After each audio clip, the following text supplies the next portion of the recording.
Welcome to True Crime Unveiled Podcast. Dive deep into the mysteries that captivate us. If you appreciate this episode, please consider liking and subscribing to support us. Today, we delve into a chilling enigma that has haunted investigators and captivated the public for decades. The disappearance of Tara Calico on September 20th, 1988.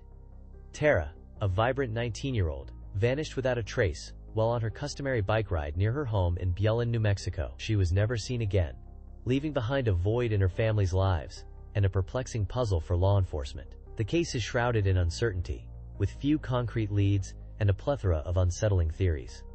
What happened to Tara Calico? Join us as we unravel the threads of this enduring mystery. Tara's disappearance is particularly disturbing due to the lack of a clear motive or suspect. She was a seemingly ordinary young woman, with no known enemies or risky behaviors. She left her home that morning for her regular bike ride along a familiar route, a route she had taken countless times before. She was expected back by noon, but when she failed to return, her mother, Patty Doyle, immediately knew something was terribly wrong. The initial search efforts yielded little, with only Tara's Sony Walkman and a cassette tape discovered along the route. No signs of struggle, no witnesses, just an eerie silence where a young woman once was.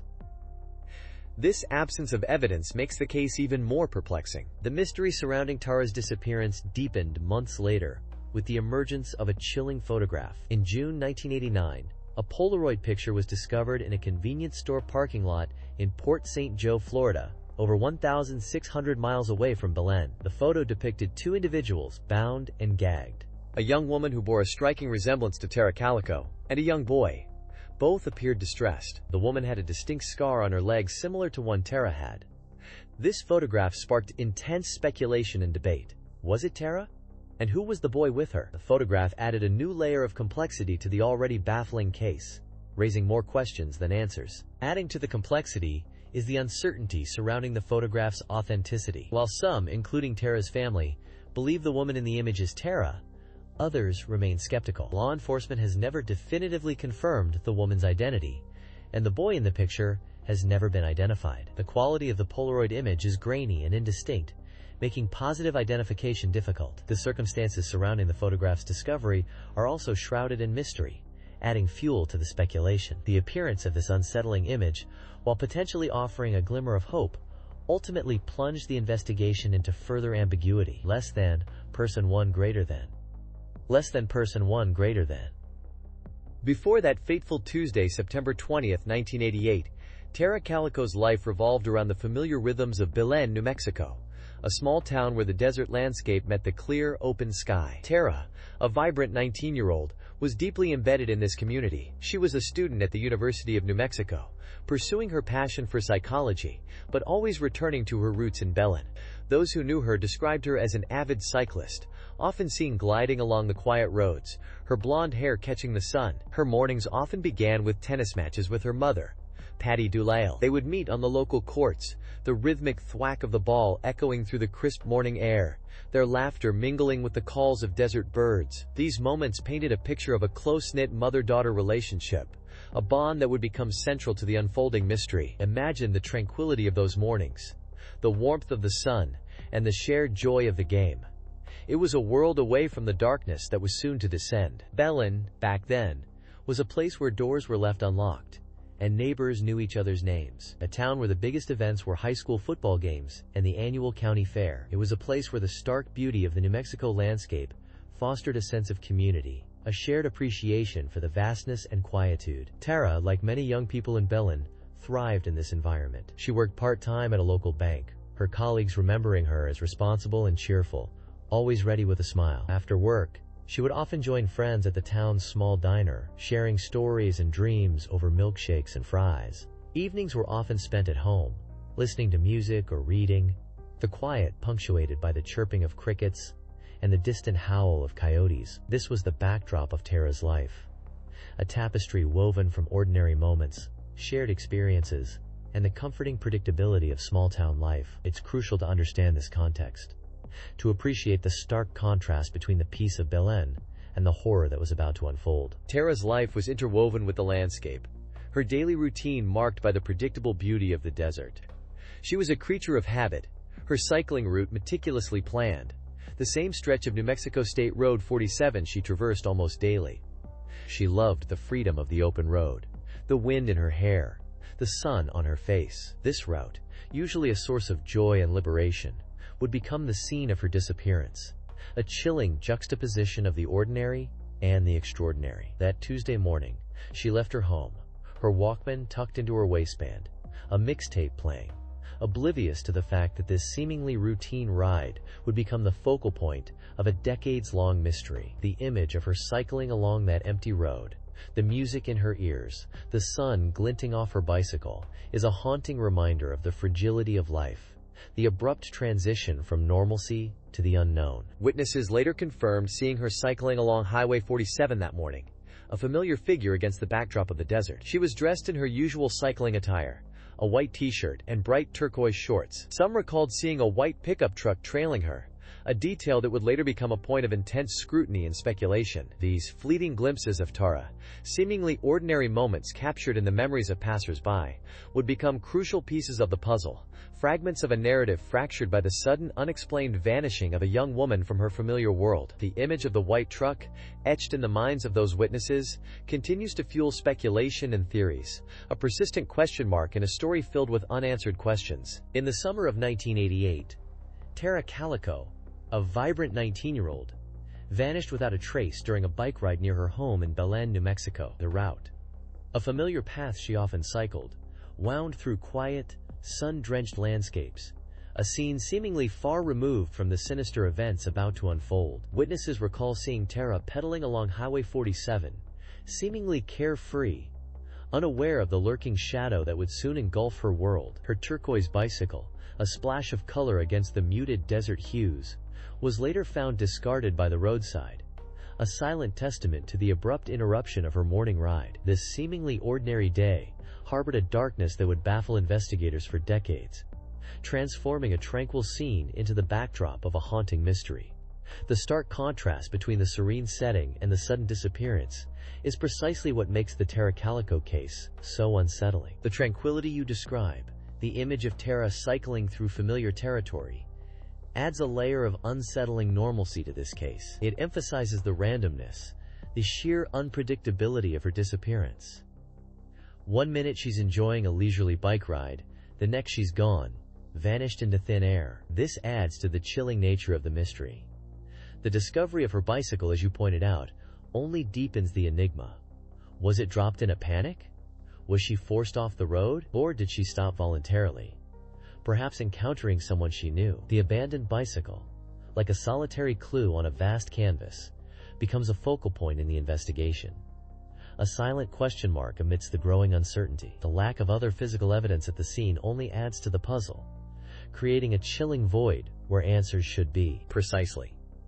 The absence of concrete evidence at the initial stages of the investigation is a significant hurdle. Beyond the discarded bicycle, there were no clear signs of a struggle, no witnesses to any abduction, and no immediate leads. This lack of physical evidence fostered an atmosphere of bewilderment and uncertainty, a palpable tension that gripped the small community of Belen. Investigators were left to grapple with a growing number of questions, but with frustratingly few answers. The investigation began by focusing on the area where Tara's bicycle was found, meticulously searching the surrounding terrain for any clues that might shed light on her fate. They interviewed family, friends, and anyone who might have seen her that morning, hoping to piece together the events leading up to her disappearance. Yet, despite their best efforts, the trail remained frustratingly cold. The seemingly idyllic setting, once a source of comfort, now seemed to mock the investigation, its silence amplifying the mystery. And then, almost a year later, a photograph surfaces hundreds of miles away in Florida, injecting a new layer of complexity into the already baffling case. This Polaroid picture, found in a parking lot, depicted a young woman and a boy, both bound and gagged. The resemblance of the woman to Tara Calico was striking enough to ignite a firestorm of speculation and reignite the investigation. Was it truly Tara? If so, who was the boy with her? And how did the photograph end up so far from her New Mexico home? This single piece of film, shrouded in ambiguity, introduced a new dimension to the case, transforming it from a local missing person investigation into a potential interstate abduction, fraught with unanswered questions and unsettling possibilities. The discovery of the Polaroid shifted the focus. expanding the scope of the investigation and raising the stakes considerably. Let's delve into the timeline of events surrounding Tara's disappearance. It was September 20th, 1988, a Tuesday. Tara, a vibrant 19-year-old, left her home in Belen, New Mexico, around 9:30 a.m. for her customary bike ride along New Mexico State Road 47. She was expected back by noon to play tennis with her mother, Patty Doel. This was a regular route for Tara, and she was known to listen to her Walkman while cycling. When she didn't return, Patty initially assumed Tara might have been delayed. However, as the afternoon wore on with no sign of her daughter, concern escalated into alarm. Patty drove the route herself, searching for any trace of Tara or her pink Huffy mountain bike. Finding nothing, she contacted the Valencia County Sheriff's Department to report Tara missing. This seemingly ordinary bike ride would become the starting point of a decades-long mystery. The initial investigation, as we often see in these cases, focused on the possibility that Tara had simply run away or had an accident. Searches were conducted along the route, but no bicycle, personal belongings, or signs of a struggle were discovered. The vast, open landscape of New Mexico presented a significant challenge for search teams. Friends and family were questioned, and Tara's life was meticulously scrutinized for any indication of problems or reasons she might leave voluntarily. Nothing surfaced to suggest she was unhappy, had plans to run away, or was involved in any risky behavior. The lack of any concrete leads left investigators puzzled. The days turned into weeks, and the weeks into months, with no sign of Tara. The case grew colder, and the fear that something more sinister had occurred began to take hold. Then, in June 1989, 9 months after Tara vanished, a chilling discovery was made hundreds of miles away in a parking lot of a junior food store in Port St. Joe, Florida. A woman found a Polaroid photograph lying face down in the parking lot. The unsettling image depicted a young woman and a boy, both bound and gagged, lying on what appeared to be bedding in the back of a van. The woman bore a striking resemblance to Tara Calico. The boy, initially unidentified, was later theorized to be Michael Henley, a 9-year-old who had disappeared from New Mexico a year before Tara. This photograph injected a new, terrifying element into the investigation. Was this proof that Tara had been abducted? The Polaroid photograph immediately became the focal point of the investigation. The image was analyzed extensively by the FBI, but the quality and limited details made it difficult to definitively confirm the identities of the individuals pictured. While Patty Duval believed the woman was undoubtedly Tara, citing a distinctive scar on her leg visible in the photograph, the FBI remained cautious, stating that while the resemblance was strong, they couldn't definitively confirm it was Tara. The grainy nature of the Polaroid, combined with the obscured faces and limited background details, added layers of complexity to the investigation. The discovery of the photograph, while potentially a crucial piece of evidence, raised more questions than it answered. Who took the photograph? Why was it left in a parking lot in Florida? And what had happened to Tara and the boy in the picture? The vanishing of Tara Calico on that September morning in 1988 sent ripples of fear through the quiet town of Belen, New Mexico. Initially, the search focused on the immediate vicinity of her usual cycling route. Friends, family, and volunteers combed the area, retracing her expected path, hoping for a simple explanation, perhaps a fall, a mechanical issue with her bike, anything but the ominous silence that met them. The Sheriff's Department launched a formal investigation, but the early days yielded little.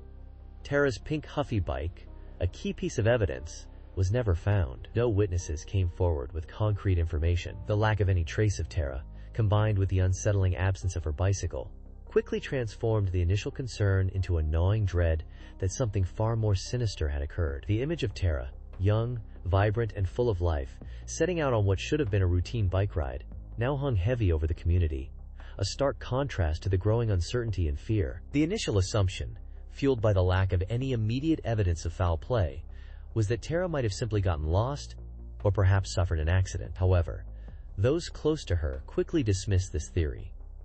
Tara was known for her meticulous planning and would have informed someone if she deviated from her usual route. She was also a seasoned cyclist, familiar with the area, making it unlikely she would have gotten lost or suffered a serious accident without leaving some trace. As hours turned into days and days into weeks, the growing silence surrounding Tara's disappearance began to fuel a different narrative, one of abduction. The fear intensified, not only for Tara's safety, but for the safety of everyone in the community. The realization that something terrible could happen so unexpectedly in their quiet town shattered the sense of security that had once defined Belen. The investigation expanded beyond the local area, with law enforcement agencies from surrounding counties joining the search. Flyers with Tara's picture and description were distributed statewide, and national media outlets began picking up the story. The increased attention brought with it a flood of tips and potential sightings, but none led to any concrete breakthroughs. The focus shifted from searching the physical landscape to piecing together the fragments of information that had been gathered. Investigators meticulously interviewed Tara's family, friends, and anyone who might have seen her on the morning of her disappearance. They scrutinized every detail, hoping to uncover a clue that could explain what happened to Tara and where she might be. The lack of a clear motive added to the complexity of the case, making it even more difficult to narrow down the possibilities. The emergence of the Polaroid photo, almost a year after Tara's disappearance, further deepened the mystery and amplified the existing fear. While it offered a glimmer of hope that Tara might still be alive, it also introduced a chilling new dimension to the case. The image, showing a young woman and boy bound and gagged, bore a disturbing resemblance to Tara and a young boy who had gone missing in Florida several months before Tara. The authenticity of the photo remains debated to this day, but its presence injected a new wave of anxiety into the community. The possibility that Tara had been abducted and was being held captive somewhere, perhaps with another victim, was a terrifying prospect. The Polaroid, regardless of its veracity, served as a constant reminder of Tara's fate and the unknown dangers that lurked beyond the familiar landscapes of their town. Let's delve deeper into the psychological profile we've been constructing. We're dealing with a potential perpetrator who seemingly vanished into thin air after the incident. This absence of a clear suspect, combined with the unsettling nature of the Polaroid photo, allows for a range of psychological interpretations. One compelling theory revolves around the concept of a dual identity. The individual might have presented a facade of normalcy to the community, maintaining a respectable life while harboring deep-seated, undisclosed fantasies and urges. This duality is not uncommon in such cases. The ability to compartmentalize allows the individual to function within society while simultaneously engaging in deviant behavior. The meticulous planning potentially involved in Tara's disappearance, assuming the Polaroid is indeed evidence of her captivity, suggests a level of premeditation not often associated with impulsive acts of violence. This careful orchestration further supports the theory of a calculated, dual-natured personality. That's a chilling thought, the idea of someone leading a double life, seamlessly blending into the everyday while harboring such darkness. It adds another layer of complexity to an already baffling mystery. The Polaroid itself introduces further contradictions. The apparent calmness of the subjects in the photograph, particularly if it is indeed Tara and Michael Henley, clashes starkly with the presumed terror of their situation. This could indicate a highly manipulative individual, someone capable of exerting control and inducing a state of compliance, perhaps through intimidation or psychological manipulation. It's also possible that the calmness is a facade, a carefully constructed scene designed to mislead or to send a message. The use of the book, My Sweet Audrina by V.C. Andrews, placed strategically beside the girl, could be interpreted as a symbolic gesture, potentially related to themes of captivity and control prevalent in Andrews' work. These subtle details further deepen the psychological puzzle we're trying to piece together. The potential symbolic significance of the book is a compelling avenue to explore. It suggests an individual who enjoys the power dynamics portrayed in the story, perhaps even identifying with the characters who exert control. This fascination with themes of dominance and submission might provide insights into the perpetrator's motivations. Furthermore, the choice of that particular book, relatively obscure compared to other popular titles of the time, might indicate a desire to communicate something specific, a coded message intended for a particular audience, or perhaps even a taunt directed at investigators. The deliberate placement of the book within the frame strongly suggests it's not an accidental inclusion, but a deliberate act, potentially revealing a facet of the perpetrator's personality or their relationship to the victim. Exactly. The seeming randomness of the chosen book deepens the enigma. Was it a favorite of Tara's, a detail known only to someone close to her, or was it a random choice, a prop intended to heighten the unsettling nature of the scene? This question circles back to the issue of motive, which remains elusive. We have explored theories ranging from opportunistic abduction to more targeted scenarios, perhaps motivated by personal vendettas or obsessive fixations. Without a confirmed suspect, the possibilities remain tragically open-ended. The absence of a ransom demand or any subsequent communication further complicates the picture. If the goal was purely financial gain, why the prolonged silence? This absence of contact points towards alternative motives, perhaps rooted in deeper psychological disturbances. Let's delve into the frustrating and often heartbreaking series of misleads and false hopes that plagued the Tara Calico investigation. One of the most significant early setbacks was the delayed response in treating Tara's disappearance as a potential abduction. Initially, it was considered a runaway case, which hampered early investigative efforts. Precious time was lost in securing the scene and gathering potential evidence. This initial misclassification, coupled with the lack of witnesses to the actual abduction, created a significant hurdle for investigators from the outset. Then came the Polaroid photos, adding a chilling layer of complexity to the case. The grainy images, while tantalizing, also became a source of much frustration and debate. Were they genuinely Tara and Michael Henley? Were they taken after her disappearance?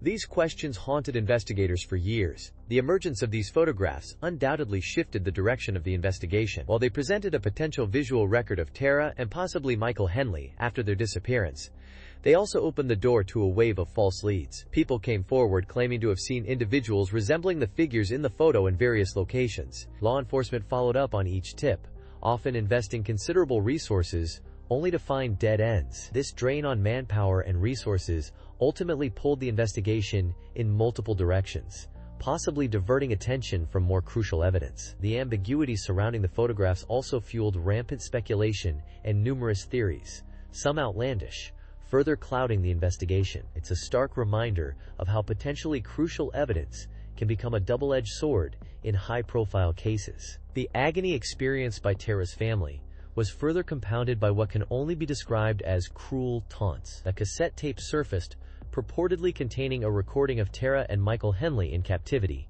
pleading for help. While the voices bore a chilling resemblance to Tara and Michael, the authenticity of the recording could never be definitively established. This led to a roller coaster of emotions for the Calico family, swinging between hope and despair. Each potential lead, each whispered rumor, became a source of both renewed hope and renewed anguish, as they ultimately proved fruitless. The psychological impact of these false leads and the constant uncertainty cannot be overstated. It was a cruel game, played with a grieving family desperate for answers. The Polaroid photo found in that Florida parking lot, depicting a young girl and boy bound and gagged, further exemplifies the torturous journey the Calico family endured. Despite the striking similarities to Tara and Michael, particularly the girl's resemblance to Tara, and a paperback copy of V.C. Andrews' My Sweet Audrina, Tara's favorite author, lying beside her, the image remained shrouded in ambiguity. Extensive investigation into the film's origin, the type of tape used to bind the victims, and the background details yielded no conclusive evidence linking it to Tara's disappearance. This agonizingly close yet ultimately inconclusive lead is emblematic of the entire investigation, a series of tantalizing possibilities that evaporated into frustrating uncertainty. The hope it initially provided turned into another painful reminder of the lack of concrete answers in Tara's case. The Tara Calico case isn't just about a missing person. It's about the enduring trauma inflicted on a family and a community. Imagine living for decades not knowing the fate of your loved one. Every day brings fresh uncertainty.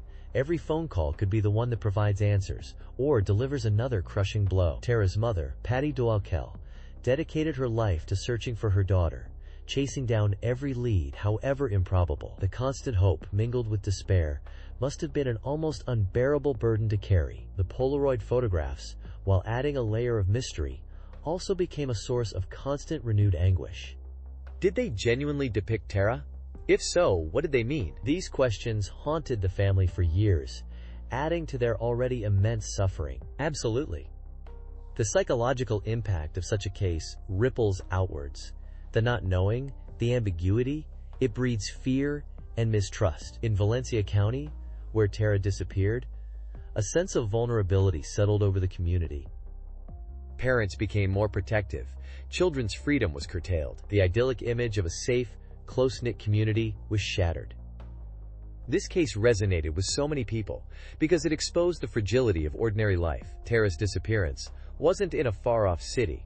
It happened in a place where people felt secure. That sense of security was irretrievably lost, replaced by a lingering unease that persisted for years. The case became a constant reminder of the potential for darkness lurking beneath the surface of everyday life. It's also important to consider the secondary victims in this case, those who were inadvertently drawn into the vortex of the investigation due to the Polaroid photos. The families of the other individuals potentially depicted in the images endured their own kind of torment. Suddenly, their lives were intertwined with this horrifying mystery. They were forced to confront the possibility that their loved ones were also victims, enduring unspeakable trauma. Even if later investigations suggested alternative explanations for the photos, the initial shock and fear must have been profound. The case demonstrates how a single event can have far-reaching and devastating consequences, impacting not just the immediate family, but an entire network of individuals and their communities. The enduring legacy of the Tara Calico case is a testament to the human capacity for both hope and despair. Patty Dukel's unwavering determination to find her daughter inspired many, but also underscored the profound sadness at the heart of this story. She never gave up, clinging to the belief that one day she would know what happened to Tara. That kind of unwavering hope, in the face of such adversity, is incredibly powerful. Yet, it also speaks to the deep wound that this case inflicted, a wound that never fully healed for the family, friends, and community. Even with the passage of time, the questions surrounding Tara's disappearance continue to linger, a stark reminder of the enduring impact of unsolved mysteries. We've meticulously laid out the timeline: the baffling disappearance of Tara Calico in broad daylight, the chilling discovery of the Polaroid, and the frustrating lack of concrete answers for years. The investigation, while persistent, seemed to hit dead end after dead end. Theories abounded, from a tragic cycling accident to abduction, but none seemed to fit perfectly with the limited evidence. Law enforcement followed countless leads, interviewed potential witnesses, and chased down every thread. But Tara remained elusive. The Polaroid, that haunting image of a young woman and boy, bound and gagged, became a symbol of the mystery, a constant reminder of a life potentially stolen, a family left in perpetual anguish. The case grew cold, but the hope, however faint, never truly died. Then, a seemingly unrelated incident would bring a chilling new dimension to the case. The landscape of the investigation shifted dramatically with the emergence of a suspect, a man named David Parker Ray. Now, it's crucial to understand that connecting Ray to Tara's disappearance is complex, with no direct, undeniable proof. However, the circumstances surrounding his activities and the chilling similarities to the Polaroid photo cannot be ignored. Ray came to the attention of law enforcement in 1999 after a woman escaped his horrifically equipped toy box, a soundproof trailer designed for torture.